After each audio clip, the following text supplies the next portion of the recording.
बिस्मिल्लाहिर्रहमानिर्रहीम अस्सलामु अलैकुम वरहमतुल्लाहि वबरकातुहू। आज का टॉपिक हमारा इस हवाले से है कि अगर एक लड़के ने लड़की के साथ ज़िना बदकारी की और हमल ठहर गया तो अब जो है इस लड़की का निकाह जो है इस लड़के से या किसी और से करवाया जा सकता है। इस हवाले से हम आपके सामने बयान करेंगे। यहाँ ज़िमनन ये भी बताता चलूँ, बाज़ मसाइल ऐसे हैं कि हमें भी बयान करते हुए जो है थोड़ा सा हिचकिचाहट सी होती है, झिझक सी होती है, लेकिन जाहिर सी बात है जब शरीयत का मसला है तो बयान तो करना होगा।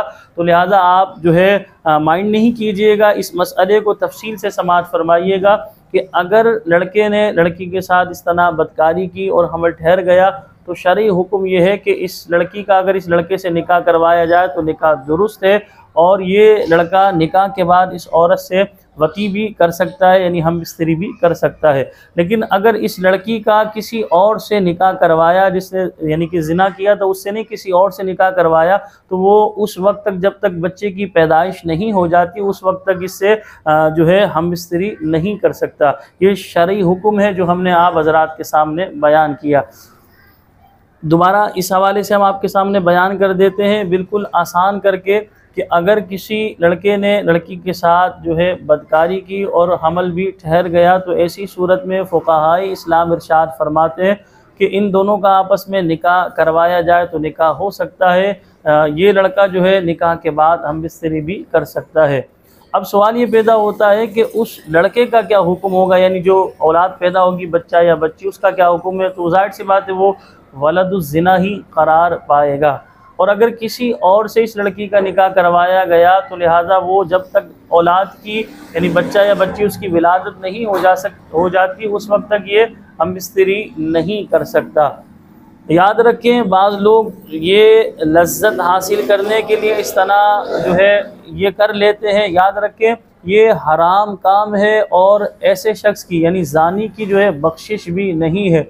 अल्लाह तबारक व तआला ने कुरान पाक में इरशाद फरमाया वला तक़रबुज़्ज़िना इन्नहु काना फ़ाहिशा, कि ज़िना के करीब ना जाओ कि बेशक वो बेहयाई है। अल्लाह तबारक व तआला ने ये नहीं फरमाया कि ज़िना ना करो, बल्कि अल्लाह ने फरमाया इसके करीब भी ना जाओ, वला तक़रबुज़्ज़िना, इसके करीब भी ना जाओ। अल्लाह पाक ने फरमाया बेशक ये बेहयाई है। और याद रखें अल्लाह तबारक व तआला की नाफरमानी करने में इंसान सरासर नुकसान में ही मुब्तला होगा।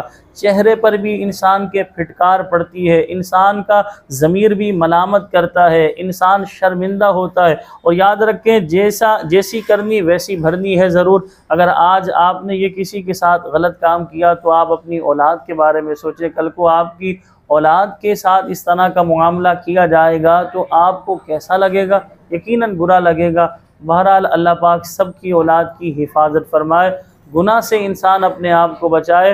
जब इंसान गुनाहों से अपने आप को बचाता है तो इंसान के अंदर रूहानियत आती है। जब नमाज़ पढ़ता है तो नमाज़ पढ़ने में सुकून मिलता है, बंदा कुरान पढ़ता है कुरान की लज्जत मिलती है। और याद रखें गुनाहों की जो नहूसत होती है वो रिस्क पर भी असरअंदाज होती है। बाज़ लोग ये शिकायत करते हैं, हमसे भी शिकवा करते हैं कि रिस्क में बरकत नहीं है, घर में सुकून नहीं है। तो हम अपने आमाल के बारे में भी सोचें तो मेरे और आपके आमाल कैसे हैं, हम कैसे काम कर रहे हैं। देखें जिस तरीके से हम लोगों के सामने नेक पारसा बने हुए होते हैं, गुनाहों से अपने आप को बचा रहे होते हैं, तो तन्हाई में भी हमें अपने हवाले से यही सोचना चाहिए कि हम अपने आप को गुनाहों से बचाएं, क्योंकि गुनाहों की नहूसत जो है वो रिस्क पर नज़रअंदाज होती है। यानी रिस्क पर भी असर पड़ता है कि रिस्क के हलाल में आपकी बेबरकती होगी, घर में आपकी बेसुकूनी होगी, ज़मीर आपका मलामत करेगा, चेहरे पर आपके फिटकार पड़ेगी और आप जो है यूँ समझिए किसी से नज़रें मिलाने के काबिल भी नहीं होंगे। तो लिहाजा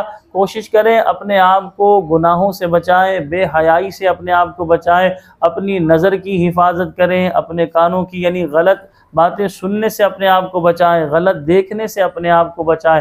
जब आप जो है गलत देखने से अपने आप को बचाएंगे तो आपको अल्लाह पाक सजदों की ऐसी लज्जत अता फरमाएगा, ऐसा सुकून अता फरमाएगा कि आपका बार बार जी चाहेगा कि मैं अल्लाह की इबादत करूं। देखिए पहले के दौर में और इस दौर में अगर हम गुफ्तगू करें कि हमारे बुजुर्गान दीन असलाफ के बारे में हमने पढ़ा, 1000 नवाफिल पढ़ लिए, पूरी पूरी रात वो इबादत कर रहे हैं। हमारे यहाँ तो मस्जिद में अगर फ़र्ज़ नमाज पढ़ने के लिए गए वो 4 फ़र्ज़ पढ़ने के बाद कोई आधा जो खड़ा हो रहा है उससे बेचारे से खड़ा नहीं हुआ जा रहा, वो कमर अपनी सहला रहा है, वो पैर पकड़ के बैठा हुआ है, उसके पैरों में दर्द हो रहा है। यानी ऐसी अजीब सी कैफियत क्यों कि वो जो रूहानियत थी, वो जो सुकून था, वो बंदे को नहीं मिल रहा, वो रूहानियत नहीं मिल रही, वो सुकून नहीं मिल रहा। हमारे असलाफ को ये रूहानियत, ये सुकून मिलता था, तभी तो उनका बार बार जी चाहता था कि मैं अल्लाह की बंदगी करूं, अल्लाह की इबादत करूं, सजदा रेज़ हूँ, कुरान की तिलावत करूं। हम अपने असलाफ के बारे में पढ़ते हैं कि उन्होंने पूरे कुरान ख़त्म कर दिए, एक दिन में पूरा कुरान ख़त्म कर देते, एक रात में पूरा कुरान ख़त्म कर देते, 100 नवाफिल, 500, 1000 नवाफिल। इस तरह इशा के वज़ू से 40 साल तक फजर की नमाज़ पढ़ी, पूरी पूरी रात वो किस तरह इबादत कर लिया करते। तो उन्हें इबादत की जो है वो लज्जत मिलती थी, वो उस लज्जत को महसूस करते थे। तो लिहाजा उनका जी ये चाहता था कि हम जो है ये काम बार बार करें, अल्लाह को बार बार सजदा करें, हम अल्लाह की बंदगी करें, अल्लाह की इबादत करें, कुरान की तिलावत करें, अल्लाह से दुआ मांगे, अल्लाह की बारगाह में इल्तिजा करें।